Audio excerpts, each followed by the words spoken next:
Hey,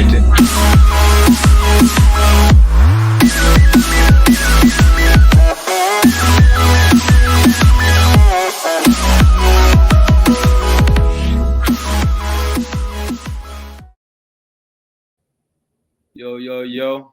What's going on, fam? Thanks for being with us again, man. This is the third episode of Bulletin Board Material. You got your boy JT3 here and my dog, One. Royal A. Shepherd. Yep. So we're bringing it to y'all again, man. We got a few topics that we want to talk about, man. We got a lot of different things to discuss today. So, we're just going to kick this thing off by starting a little bit local. We have the state championships coming up this weekend. We know a little bit about that, right, Roy? I mean, we had a chance to experience greatness and excellence, right, when we spent our time in high school. Yeah, so our freshman year, that was the year that Tyrone Moss kind of led us. RIP to him. He led our team to one of the most amazing seasons that I've ever been had the pleasure of watching personally. The only game we lost that season was the Deerfield. We ended up beating Temple Wharton and here in Tallahassee for the state title. So shout out to them boys, class of 03. Ended up out of there with title. Tyrone, Clint Session, Naughty Boo, RIP to him too. Andrew Bain, it was just a laundry list of guys on that team who went on to do bigger things. So shout out to them, shout out to Ely. And it wasn't just the starting guys, right? It's all the way down to the JV. Remember, we went undefeated on JV that year. You know what I mean? It's one of the things where it was a culture, it was a standard. It wasn't just like a one team thing. It was a time. It was an era. And we were playing football at a high level, and we created tons of memories. And probably one of the most memorable times of my football journey, man. So, man, shout out to Coach Davis and Coach McGirt, man. Them boys held it down on both of the teams. It was a fun time, bro. Fun time. Yeah. And then we got a few Broward County teams representing in the playoffs, man. It's going to be down at the new Pit Bull Stadium in FIU. It's what I think is dope, and I think I'm always trying to plug my guys. It just is what it is. Man, over at Ely High School, we played 3 of these 5 state championship teams that's from South Florida and representing us. So it's we played Chaminade, beat them. They're playing tonight. Hopefully they win it. We played St. Thomas Aquinas and had them at the top ball game at halftime. And in American Heritage, we competed well too. I think we were maybe a 9-point difference in that game, and that was early in the season for us. So I just thought it was a display of the kind of talent that we have down here and what we were up against during the season, where we went 9-3, 9-4. So 3 of those losses was to top 5 teams, and you got to respect that, right? Yeah, man. Shout out to Ely, man. That says something to have a schedule like that with 3 of the teams that eventually make it to the game, and you play them all well. That means that you're a championship caliber team or championship caliber, school. And so you just bits and pieces away. You know what I mean? Maybe a little bit more discipline here. A little less foolishness there, and you could be in this conversation. So that's not to disparage Ely's players or what the program is doing over there. That's to encourage them to just say that we're not that far off. And if we just take, if we just push a little bit harder, then people will be talking about us in the same light as they're talking about these schools that we know we're in the conversation with. We're close, man. Man. And then, man, shout out that boy, one Teddy Bridgewater, man. It's one thing to get out there, it's another thing to compete at a high level. And he's brought the Northwestern program back to where it needs to be. Man, clap it up for that boy, man. You know what I mean? At the end of the day, it ain't easy, bro. Coaching ain't easy, man. So we got to give him his flowers. Who knows, right? You may want to take this to the next level, but I see a guy like Teddy Stan, man, and being a pillar of the community. This seems like his dream job and something that he always looked forward to. So, I'm proud of him, man, and congrats to him and his team. So, it's also additional congratulations because there's a lot of expectation that comes with coming back to, your high school that you were elite at, that you won championships at. You coming back to that school and they're expecting great things from you, and to be able to deliver in your first year. So that's a huge thing. But another part of my heart, shout out to the Northwestern, what is it, the girls team, the girls drill team or whatever. The young ladies that be on the internet doing the little dance move, yeah, that's Miami yeah. Northwestern. So shout out to the young ladies. They killing it. They all over social media. They coach got a documentary coming out. So like, shout out to Northwestern, man. Like, you know what I mean? I ain't no hater. Like my school ain't in it, so I root for all the South Florida teams. And just an update, like as of this recording, Chaminade is up 14-0 in their championship game. Nice. And then you got to think, well, we got 7 classes. That's 5 teams that we got competing for a championship from South Florida. The other team was West Boca, where I believe Dylan Potts came from over, I think from Carton or Gibbons. I could be wrong. It's one of those things where that this could be a chance for their first state championship ever. You know, quite honestly, I think they got a team full of kids from Pompano and Delray. But at the end of the day, they got that West Boca on, and they playing hard. I know the one kid, the running back, Javian Mallory. I hope I'm saying his name right. And then they got a defensive end too, as well, if I'm not mistaken. That's going to go to Alabama State as well too. So yeah, man, it's cool to see the program on the rise and them competing at a high level, and hopefully they're able to pull it off on Saturday. That is, it seems like they fell on Friday. That is. This is a huge opportunity. Like when you get an opportunity to play in the state championship game, especially for guys that playing with aspirations of playing at like the next level, what bigger stage is there than the biggest game that you'll play all season? You know what I mean? So there might be a lot of eyes on some of these kids, and again, like we always want to hope that people perform well, they play hard, but that the ultimate goal is to get out of those games injury free, healthy, safe. You know what I mean? And knowing that you kind of play up to your level. So like shout out to all of the kids and teams that's competing for those championships. Yeah. And then and I won't even we just talked to Major earlier, not too long ago. St. Thomas just a staple. It's all good, man. A team that ended up taking us out. We had a tie ball game there to have, man. Tough team. Want to see them succeed as well, too, man. It's about the kids winning at the end of the day, man. It's a good representation for the area, so I ain't mad at that. Let's get ready to. I'll let you be the diplomatic one in that situation. I don't want to see them win. I'm glad they made it. but I got real hate in my heart. No, I want them to lose. Man, I mess around and peeked at that trophy room on the way leaving they field. I'm like, it's disgusting. All right, yeah, it's all good though, man. I was just getting ready to transition, man, into another hot topic right now. It's definitely got my attention. The college football playoff. Yeah, this is something that I would have loved to have participated in as a former, D1 football players. Like, this would really have me up and ready to roll, man. Who we got? Georgia in this name, Notre Dame, IU, Penn State, SMU get in there even with the loss in the ACC game. Boise State with a Heisman, candidate on their team. Oregon's rolling, Dan Lanning. Ohio State still able to make it in. Tennessee, Texas, Clemson, ACC champion. Doing it different. Dabo Swinney sticking to his guns and not jumping in the portal. I don't think he had any kids from the portal, which is dope and different. You know what I mean? Arizona State seemed like they got a fiery head coach. I don't even know his name yet, but the fact that I know his face, the fact that I know his face means that he's established a brand. I should be able to tell who you are without even knowing who your name is. You know what I mean? Yeah. So yeah, man. And it's early. So what is this? The 12, right? Imagine when we get to that Final Four. Oh man, that Final Four gonna be crazy. Yeah. So when I'm looking at this, I got a couple of thoughts, bro. Like, so shout out to Clemson and SMU for being able to get in there, but I just don't see how SMU gets in after that showing. I know a lot of people were, kind of skeptical. Was that Indiana who got in there? So like, people been skeptical about them getting in.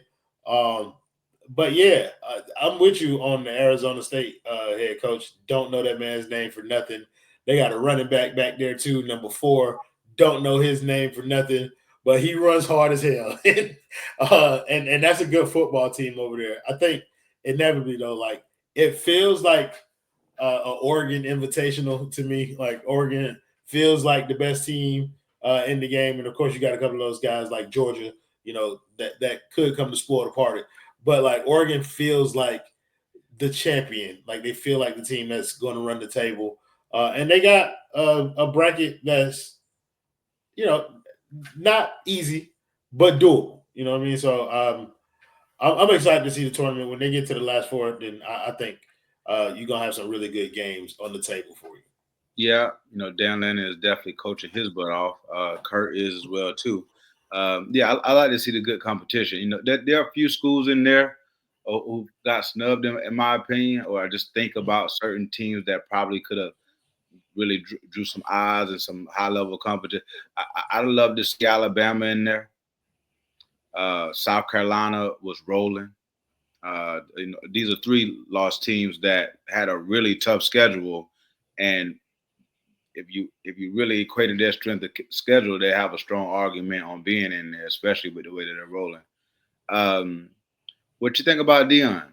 What is it, 9-3, in the way that they finished? Like, listen, I saw a video of Shadur and Cam Ward kind of going back and forth or whatever. Cam Ward talking about how he got 10 wins. That's another school that like on the outside looking in, the University of Miami, great season, but like it showed you just how fickle kind of like the losses could be, or how detrimental they could be towards the end of the season. But anyways, when it comes to Colorado, I heard Cam Ward kind of ribbing Shadur about the fact that he only got 9 wins, but I'm like, brother, before Shadur got there, 9 wins was a long ways off. So shout out to Dion being able to get this program turned around and into a bowl game like that. Like, what more can you ask for as a Colorado fan to see your team get turned around so quickly and to be on the rise? Like, you just got the number one quarterback recruit in the class this year. Like, this isn't going to stop if Dion is staying there. Like, Dion is going to continue to recruit well. He's going to continue to play the guys that he recruits, because he said that too. Like, when I recruit a guy, I intend for him to play immediately. I'm not recruiting you to sit. So I might not get a lot of guys, but the guys that I get will be quality and they're going to be playing. So shout out to Dion, shout out to him for bringing Warren Sapp on, because I think that was huge in terms of getting buy-in from the defensive line. And yeah, man, Colorado as a whole, I like Colorado as a team, what they did this year. They overachieved, in my opinion, because I don't know, on paper you can say they're not as good as they don't look like a 9-win team, but they got talent in key positions, and I think that was good enough to get them what they got, and I think it was a great season for Dion. Do you think they were a playoff team? No, I just don't see it. Real no matter what, the offensive line is still the offensive line. You know what I mean? They got better. And I want to give them credit for that, but still, Shadur gets hit a lot, and I think if you put him in a situation, it could look real ugly if you put him in a situation versus one of these teams with a ferocious defensive line. If they get matched up with a Georgia or something like that, it could be a bad day. So I would rather him end on a high note, get drafted highly. You know what I mean? Let this era of Dion's first class kind of make it out of here on a high note. They weren't playoff caliber. They shouldn't be in the playoffs. So, but I don't want that to take away from the fact that they had a great season. Yeah. And if you could just go back to the bracket for me, I say there's a few games on there that I have circled to where I want to see how SMU competes against a real contender in Penn State. I don't think it's going to show up well, JT, bro. And I want to see. Then I also want to see Ashton Jeanty play a top tier talent as well too.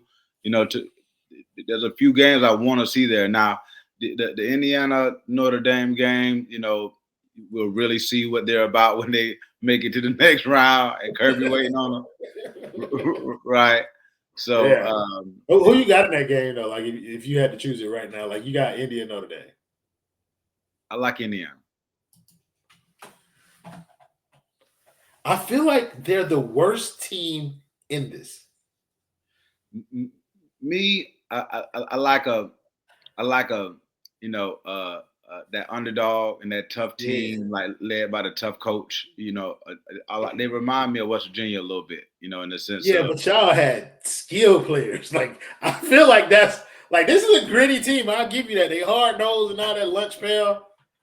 Well, I'm sorry, I just don't see it with they don't have the caliber of explosive players that they're going to see in this tournament. Right. And I feel like that's going to be exposed in a game like Notre Dame. Like I feel like Notre Dame has better athletes. Yeah, but then it's like I actually do want to see Notre Dame do well, but they always seem to let me down in big moments. So we'll see if this isn't a chance for them to change. Me feeling that way, right? And then you gotta let that Brady Quinn hate go out your heart now. Look, and I'll say this: that next week will tell me all I need to know at the end of the day about both of them. I don't think we're gonna learn anything that next week. Right? So yeah. And I wouldn't say let me see if there's a tougher side of the bracket, right? If I had to be and start in the spot, give me that bottom right, give me that Peach Bowl bracket. Give me that group. Like I see myself advancing, 2 rounds regardless of who I get. You know what I mean? There's a favorable. It's a lot that can be exploited in that portion of the bracket. It feels like it's setting up. I think that northeast portion of that bracket might be a little tougher. Yeah, it's gonna be. There are no easy games in that one. I feel like any machination of those 3 teams is going to be rough. And whoever ends up facing them, God bless them. Because they'll have come through a gauntlet, like to get to where they are, to get to those final 4 teams. The team in that northeast bracket will have come through a gauntlet, like Oregon, Ohio State, Tennessee. All of those are quality teams, bro. I got a question. All of those. Would you rather be a team coming off of a win or a team coming off of a bye? Like in that next round. Yeah. So again, this is the age-old conversation. Yeah, this is the age-old conversation of rest versus rust. And I feel like the playoffs is kind of like a game of attrition. So you know what I mean? Like I lean to be healthy. So I lean health. But it also worries me because I value trench play, and I think the reps help the trenches more than anything. So just to give you a straight answer, I'm going to say I'd rather be the team playing. Like I don't want to be the team on the bye. I want to be the team that's played and then won, and now I'm advancing, than the team that gets a bye and then comes into the second round. Okay. And I agree. I will say though, it's a little high risk, high reward too, though. Like the guys being, although you can get hurt in practice, I'm like you. I'd rather be sharp and a little hard, coming off a win, rather than a little cozy, maybe coming off that rest and that bye week. You get a little flabby in the week. You can get flabby in a week, JT. Get real soft right the Absolutely. Yeah. If you play a cold game, a hit in the cold, it's kind of like what we're talking about, like a hit in the cold. Yeah, we're gonna see some. Oh wow, yeah, like certain games will end up in areas where we might see some. Wow. Elements play elements are a part of football, bro. Mm-hmm. This as good as anybody, considering the multitude of areas that you were able to play in. There are certain times where you prefer to be in warm weather, and some of these games are going to be. It's going to be tough, bro. It's going to be tough. It's a little home cooking with that Texas bracket too. I ain't gonna lie, I don't like them being in. Right. Oh yeah, I like Texas. Competed well this year for their first season in the SEC for the championship. I like Texas, but they, there's some love going on there to try and make sure they see, that they see some success. So yeah. With that being said, we'll keep it college, right? But we'll change the topic just a little bit. So we got some openings, right? All across college football. Sure. And it's one of those things where, I say one of those top 3 openings, outside of one that was just filled. We got breaking news, got Bill Belichik to North Carolina, right? We'll see how that goes. And the other is, in my opinion, one of the better jobs out there, West Virginia University's head coach open. Hats off to Neil, good guy. Met him, he was hospitable and all those things. But we need our edge back. Mm-hmm. We need our edge back. And how would you say you go about getting your edge back, JT? And here's the thing. There's a lot of different ways you can go about getting there, right? you can do something new, right? I think it has to be somebody. It has to be a West Virginia guy, right? Has to be that person with that edge that we're talking about. It has to be someone who connects with the guys, like one of those guys, right? You know how Kirby can get a guy to play a little bit hard. And I can say that I played for one of those guys when I was there at West Virginia. I'm a pro Rod guy. You either one or the other. 'Cause Rod, they're going through some things in the past, but man, hey, that's the guy right there now. And that's when he had the other blue and gold on. That didn't last long, but when he was where he needed to be, we were rolling. And he's still my guy. So I hadn't reached out in a while. I need to, but Coach Rod is the guy who and not just the guy, Coach Calvin McGee, God bless the dead, rest in peace. Um, was a big part of that. Jeff Castile, a remarkable impact on my life. Just went and saw him not too long ago. Shout out Coach Jeff Castile.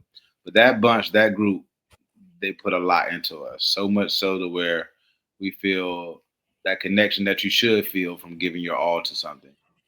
When you see someone from a mile away and you're starting to smile and just reminiscing on all the things that you had to do to get where you were going. I mean, we were one game off from a national championship. We were rolling. We had Terrell Pryor committed to us before Ohio State. Right, we were rolling, right? And if we can get back there, I think that would be an interesting thing. Now, there's some other candidates out there. I like Jamil Adai. I like Anthony Beck, West Virginia guy. I like. Oh, that's the fam. That's all good. Come on and be a part of the pod. Cool. What's going on? What's up, Leroy? He can't hear you, bro. It's all good. He just came to say hi. Recording on your whole face. Bro, I'm recording the show, all right? Good night. Look, you like my daughters ain't down here. They'll be doing the same thing. Yeah, bro. Good night, bro. It's all good. Let's. Good night. I love you. Got me down. Okay. It's all good. That's good. Close my door, please. That's all good. Yeah, but I'll cut it out in there. No, that's all good. That's all good. What's his name again, bro? I was Rich Rodriguez. Nope, your sons. Oh, Lexington. Fair enough. Yeah, that's dope, bro. That's the most beautiful thing in the world, and I know you'll work on. I know you'll chop that thing up. Yeah. In the meantime, man, Rich was a big part of why we have all the things that we have there now at West Virginia. That's when we were getting new locker rooms, new seats, the whole deal. In your opinion, is that the greatest coach in West Virginia history? Well, we got Don Nealon, and he's legendary, right? We even had guys like Saban come through and coach at West Virginia. Right. So like West Virginia is one of those special places that if you can go and get a chance to coach there, you will have been coached by some of the better coaches. Right. With that being said, like I said, I know that, Jamil Adai, Jaywan Saito over at Penn State. But then we also, just down the street, my defensive back coach Tony Gibson got the job at Marshall. So shout out to him. Another stand-up guy that was from that area. Well, I got one there. Shout out to former FAMU head coach Willie Simmons. Just got the job over at FIU. He won the HBCU championship while he was here. In his final year, he spent the last year as the running back coach over at Duke under Manny Diaz. And then he just got the head coaching job down there at FIU. So, shout out that man progressing. He's a great coach, great guy. If you ever get a chance to, talk to him, honest, real, and he knows ball. That's his strength, bro. And your quarterback's going to get better. Your offense will see the benefits of having him in the room. But just as a quality man, that's who he is. So shout out to Coach Simmons, bro. But yeah, it's a lot of coaching turnover. I think Bill Belichick is an interesting one though. Did you see him talking? Did you see he was talking to, I think it was Pat McAfee about West Virginia, yeah. He was talking to them, but he was also like explaining the way that he wants to like run a program in a sense where it becomes an NFL feeder program to the point where guys who have the opportunity to play in the league will get the opportunity to play in the league because he still believes in his connections and stuff at that level. Which, come on, like it's Bill Belichick, of course. If you want to be coached by someone at that level, you would hope that it could be somebody with that stature. But I got to ask you, bro, as somebody who's kind of been through the recruiting process, has played for coaches at both levels, do you think that you would want to be coached as a college player by Bill Belichick?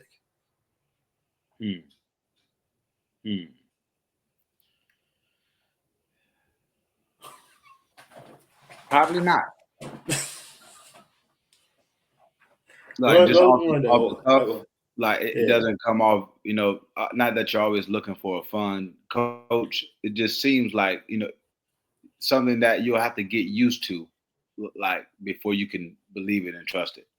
Not saying it can't happen, it can't be a good thing, but right now he hasn't established himself in my mind as somebody who makes me think college coach. I think he might be a little. Well, I don't know because the game has changed, right? So the game has also shifted into a space that I'm unfamiliar with. So any different, no different than seeing Belichick down at the college level is no different than me being freaked out by these kids making millions of dollars before they ever play NFL down. And now they're turning much more into pros to where they're taking it they're treating them all like 1-year contracts as they should, right? Because their stock is going up or it's going down. It's not kind of like staying the same. Like the kids are jumping in the portal if they feel like no progress is being made. And that segues us into our one of our next topics. Real quick, Jesse, before we move on, like because I think I agree with you in terms of like I don't know if this is a good or a bad thing for North Carolina because the football will be the football, but the problem is like Bill Belichick has spent the last 40 years or so like coaching grown men who are paid to do a job, and it's molded him like his coaching career was molded through like the NFL, and they have like documentary footage of the way that he coaches. He coaches hard.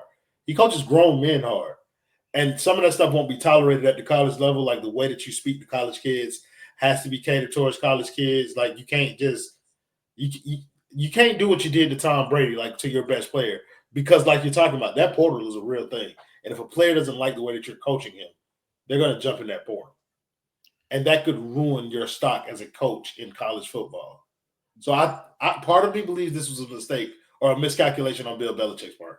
Do you think it will be very similar to when Nick was put in the NFL, and it wasn't a good fit to where? I'm conflicted though. I'm conflicted because Nick Saban walked into a dying situation. Nick Saban walked into the NFL going to the Dolphins that they had traded all of their draft assets for Ricky Williams. They had an aging defense, you know what I mean? And they didn't have anything. They had like $17 million in cap space to where there was no bright future on the horizon for him to be able to make a team. You know what I mean? So like he jumped into that situation because he wanted to be an NFL coach and he thought he could fix it as opposed to like assessing the situation there. So maybe it was just like somebody who just wants to get back into coaching. I don't know if that's Bill's motivation or if there's like no opportunities at the NFL for him and he just wants to get back into coaching. But like it feels a little bit emotional. Like I want to get back in there and prove that I'm still great, as opposed to waiting for an opportunity that will allow you to kind of do that in the way that has made you successful in the past. So like I'm skeptical about the way Bill Belichick will be at college because even though you're the greatest coach of all time, in my opinion, but that might not always translate across levels. So like I want to see. I'm excited to see kind of like how that goes.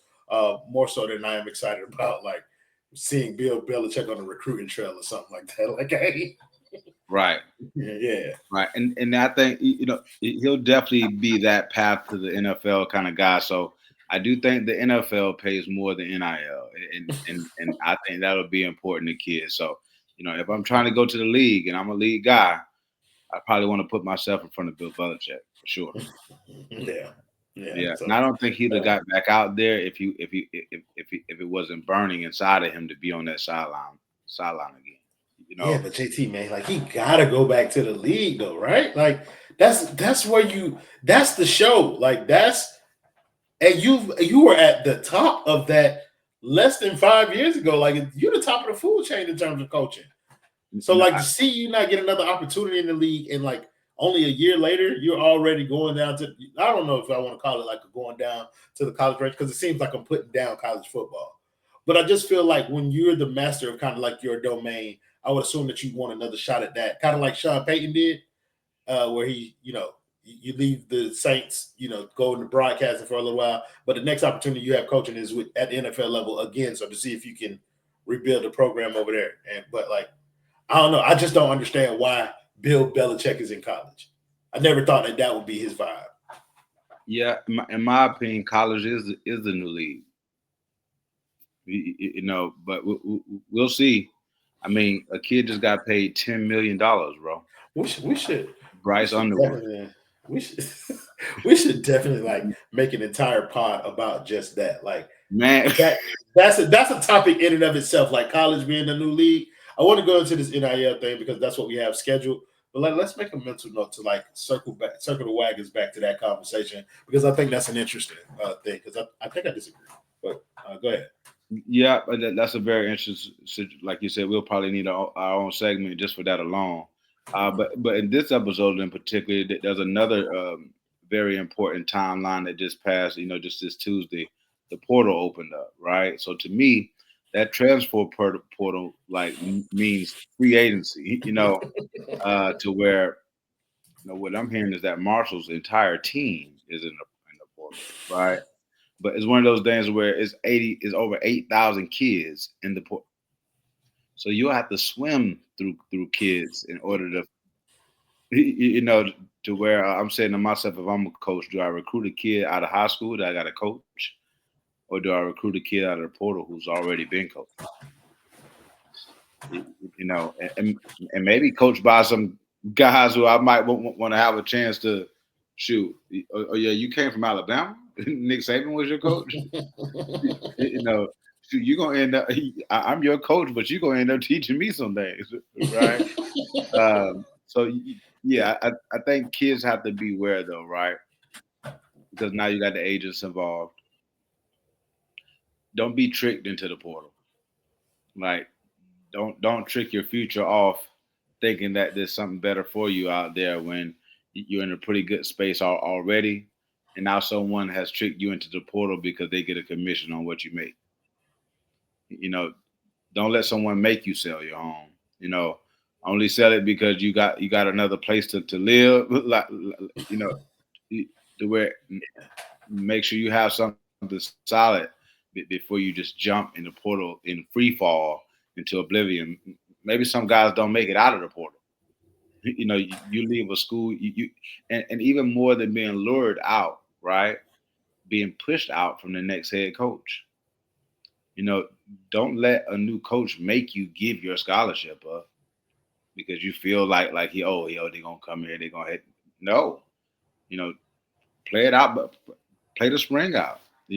See if you like the guys, see if he likes you, but don't just straight up dive into the portal with no kind of contingency, with no parachute. So I'm sure that it'll be a double-edged sword for guys. Some guys' stock will go down, and some guys' stock has gone up, and they're leaving for good reasons rather than bad.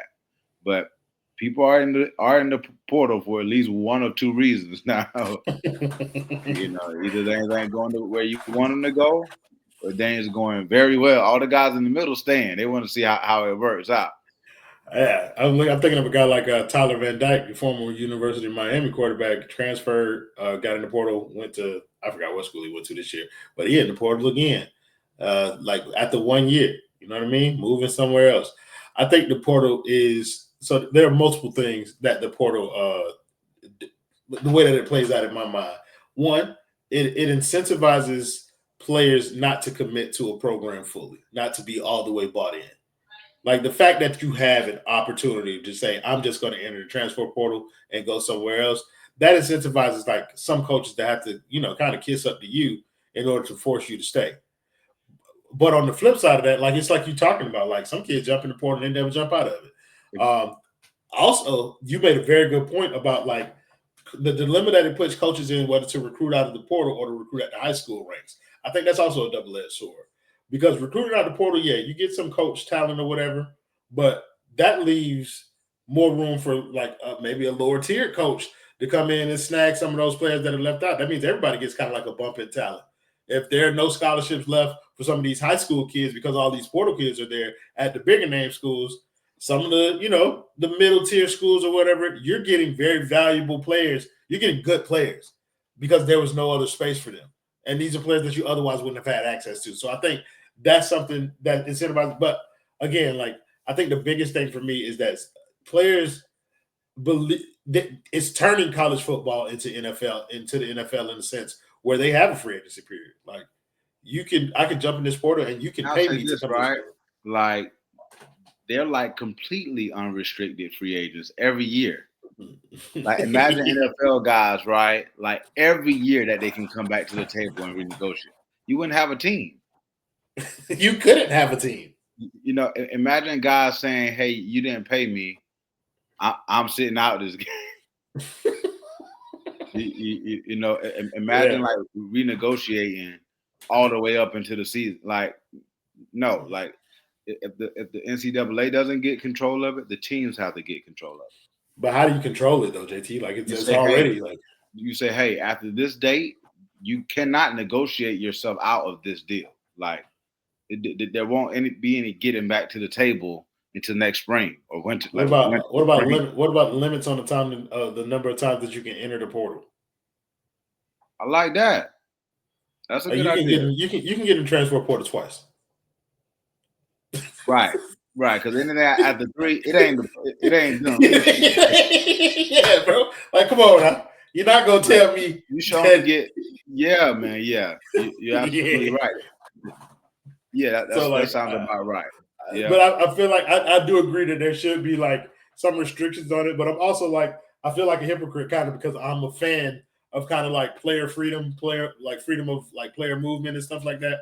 I like empowering players to be able to like take control of their own careers.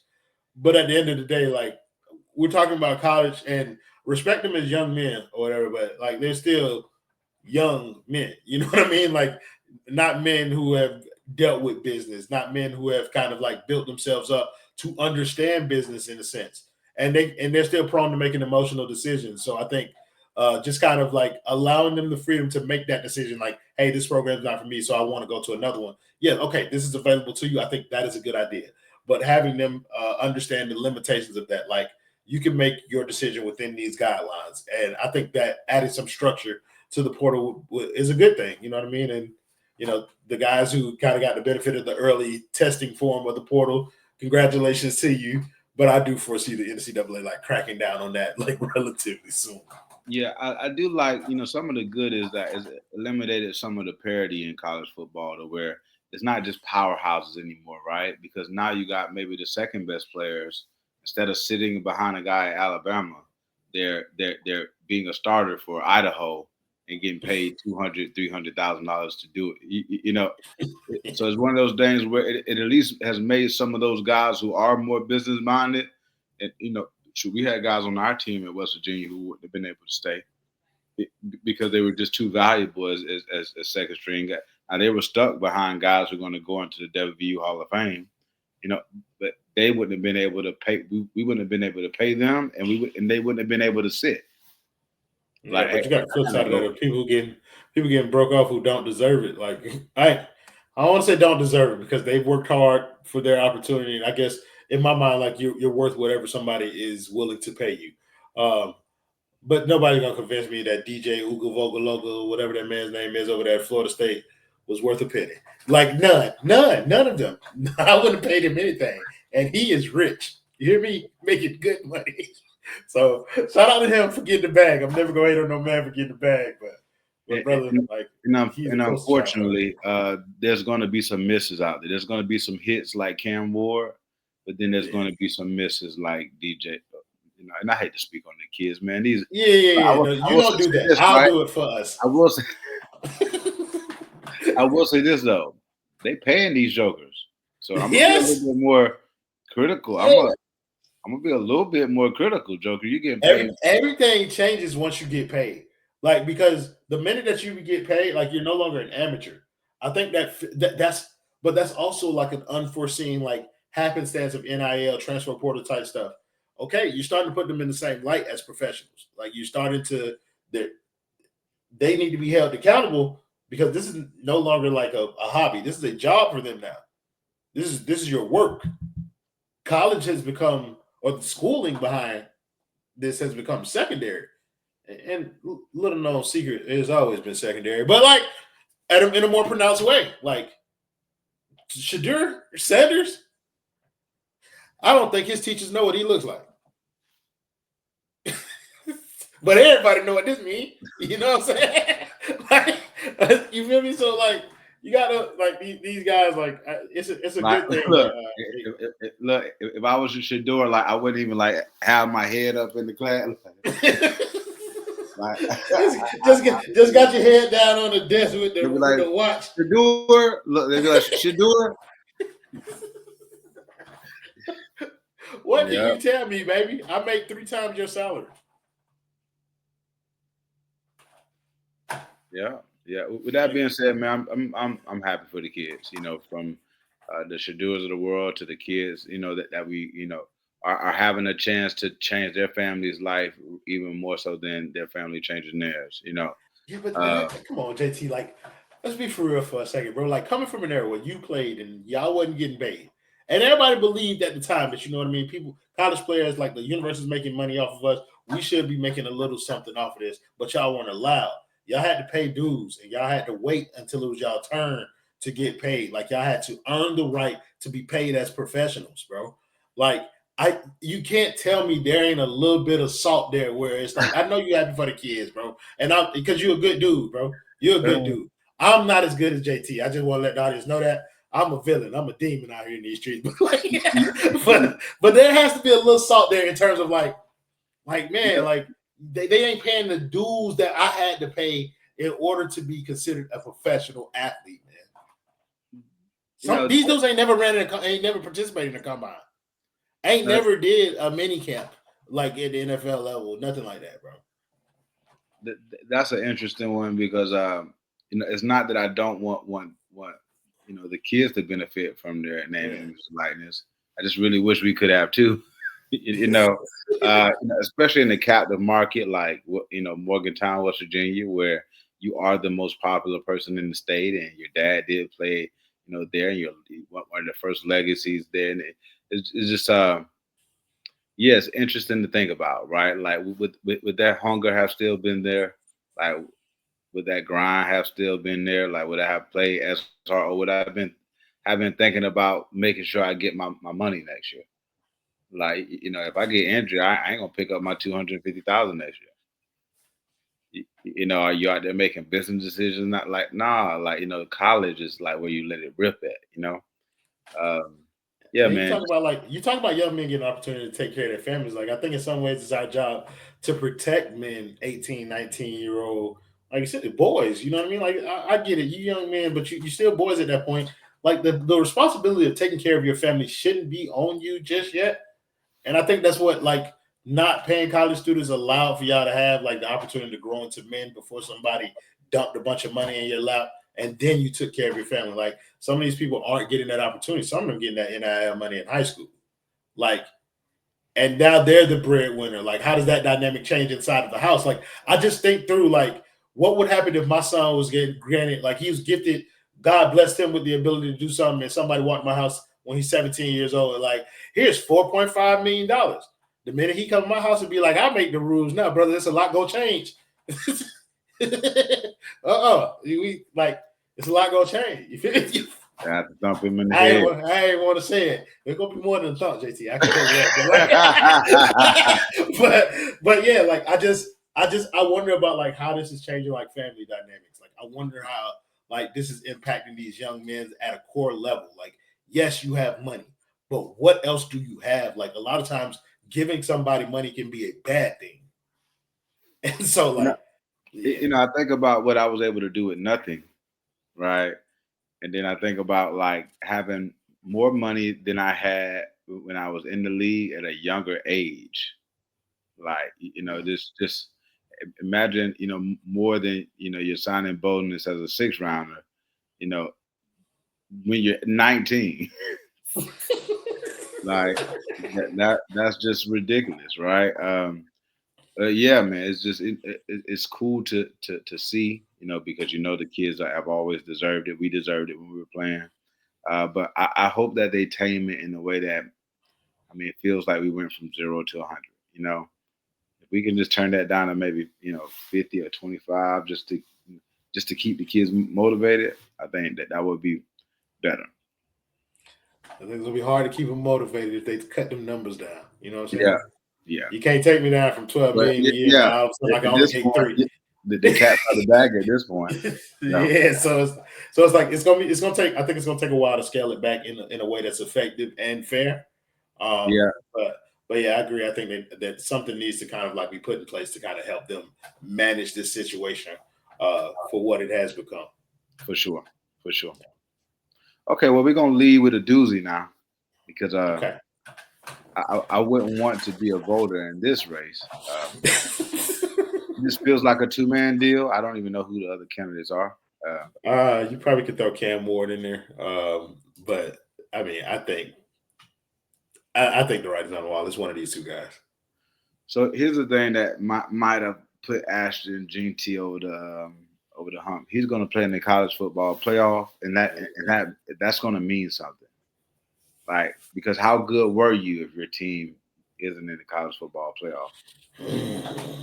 And not saying that the Heisman has always gone to the person who's on the best team.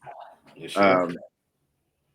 Yeah, it's a very interesting race. The kid Travis Hunter to be as good as he is on both sides of the ball is rare, right? Because we've had guys play a couple downs on the other side, but for a kid to actually be a two-way player, first time it's ever been done to be an actual two-way player. Like, considering in the NFL is crazy, but we'll see. And then the kid Ashton Jeanty, yeah, he's had a remarkable season. Seems like he's running for 200 yards a game. I think he's on pace to break Barry Sanders' rushing record, if I'm not mistaken. Standing straight up in the backfield before he get the ball. It's insane. It's insane, bro. As somebody who attempted to play as somebody who attempted to play running back, I appreciate kind of the fact that a skill position other than a quarterback, like to somebody other than a quarterback, are actually like legitimately considered to be the favorites. Like in all likelihood, it'll be a non-quarterback winning the Heisman Trophy this year. I agree. Jeanty has been fantastic this year. Jeanty has been fantastic this season. He is like, the whole game plan is to stop him, and they still can't do it. But the question, you can't give it like the questions of like competition, because both of them, neither one of them are playing in like, any of those super duper conferences. But I didn't even think about your point about like one being able to carry their team to the playoffs. I just think Travis Hunter said it best, where it's like, what other player in the country do you know where he's on defense and the defensive game plan is built around him, and he's on offense and the offensive game plan is also built around him? I like that. You know what I mean? Like, so it's just like, I feel him, bro. Like, I don't care if Ashton Jeanty is playing like that at a high level, but yeah, like Travis Hunter has a legitimate case when it comes to like somebody who's playing both sides of the ball at a high level. I'm also skeptical about whether or not that will work in the NFL. I don't think it will, but yeah, like I think right now I'm leaning towards Travis Hunter, bro. Like, he's done a lot at both sides on both sides of the ball, and it just can't be ignored, bro. I thought this was an interesting statement. Travis said he has 95 carries for 1,000 yards. He said, if I had 95 catches, how many yards? I like the arrogance too. Like, I'm not gonna lie. It's a nice little battle these boys got, man. Mm-hmm. Yeah. Either way, like you said, it looks like a non-quarterback will win it.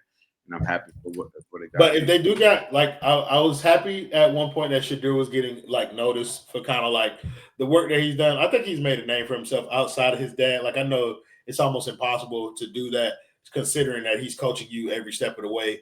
But like I feel like his play on the field has allowed him to branch off and legitimately put himself in the conversation for whether or not he should be drafted as the top quarterback coming out of school this year.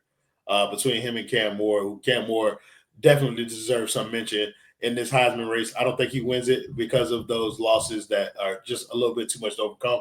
But like the way he played all year, phenomenal, brother. Like he gave Miami his bounce back, bro, for a little bit. Like, and I think for sure that's something that needs to be talked about. Yeah, I appreciate him as a leader. You know, he did well with the defense that wasn't able to quite match his greatness over on offense. You know, yeah, it would have been great to see him make it to the college football playoffs, but it wasn't in the cards. He gave him a confidence, like even when they got down, like he gave him a confidence, like even if we down 21 points, like we feel like we can come back in this game. Like he started dotting that boy Restrepo, and oh my God, things got spooky out there when Seven touched that ball. Like, but it's just like it's a shame that he couldn't get an opportunity to show what he could do on the bigger stage. But I think he did enough, and I'm happy to see kind of like which one of him or either him or Shadur who will be the top two quarterbacks, and Quinn Ewers too. Like he's another name that should be getting in here, but like to see which one of those guys come out as the top quarterback prospect is going to be interesting. Do you think? Well, for one, Travis should have won the Thorpe too, right? Yeah. I said this. Do you think Travis Hunter finishes with a better college career than Deion Sanders? Like I don't think so. You don't think he had that kind of impact? It wasn't Jericho impact. I just don't think he played the level of competition that Deion played at the time that he was playing. You know what I mean? Like, okay. And so like Deion never went to a Jackson State. And shout out to Jackson State, bro. Like same conference as FAMU, the SWAC. That's team tough. They also the SWAC champions this year. So congratulations to Jackson State. But like, you know what I mean? Everybody knows that there's a reason that like, you know, some of these other schools recruit bigger and they get more attention, and it's because they have programs that are more historic and have generally more success throughout the year. So, like to start your career there, that's not a knock against you, but like you can't compare it to Deion and the things that he did over at Florida State, bro. Like, I don't know now. I'm telling you, Travis having an impact on these kids, bro. They all want to play both ways now. And I'm gonna tell you this too. Good thing, JT. I think that's a good thing. I also I don't know if they can do it in college, but I'm sorry. All good. I also think that Travis may be a better athlete than. We'll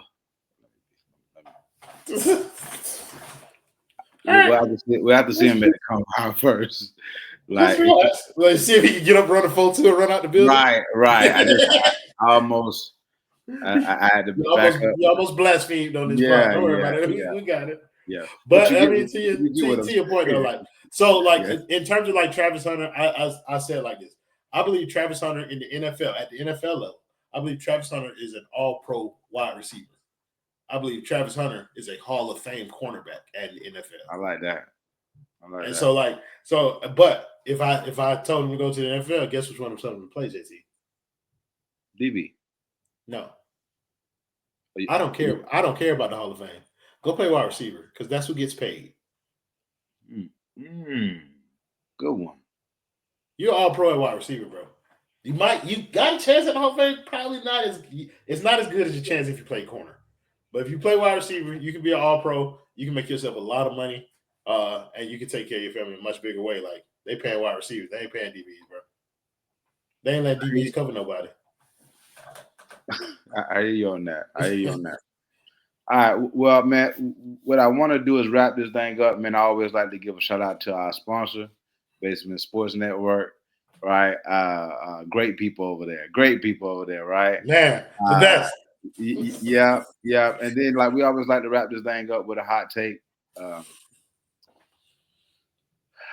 I'd like to say maybe it's not as hot as it was when we first got on the call, when we get back on our phones, right? But Rich Rod at West Virginia, man.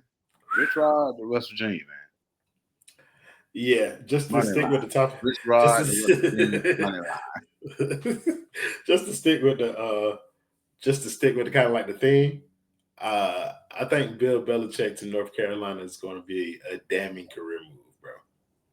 I think it's going. I think it's going to hurt it. It's going to hurt. I think it's going to hurt it. Okay, like you saying Tom Brady already. Tom Brady already got a little. You know, when Tom Brady won that championship at Tampa, it dinged him a little bit. Now, if he doesn't go to North Carolina and become win a national championship, you got 2.5 years. Now, you're going to win a national championship, or you're going to put a number 1 overall pick in the league. Them your 2 options. You're coming in here touting your pipeline to the league. I need to see 4, 5 North. Yeah, I need to see I need to see 2 first rounders, kind of 4, 5 a year from North Carolina. It need to look like Bama, like as far as you feel me. It needs to be a factory of NFL talent moving through this school. And I don't think Bama got to look to it. You feel me? I don't think. But also, Saban got an aura with recruits that Bill Belichick ain't got. Bill Belichick don't know what it's like to be at the behest of an 18-year-old. Yeah. So I don't feel like it's gonna work, JT. I ain't gonna do too much on the GOAT, but like I ain't feeling it. Okay, well we don't put it on wax now, man. So only time will tell. Yeah, brother. I'm never wrong, JT. Yeah. All right, fam. Once again, man, appreciate y'all for being with us, man. We got another episode in the books, and we got something cool in store for y'all next week, man. Y'all stay tuned and stay ready. Other than that, we out.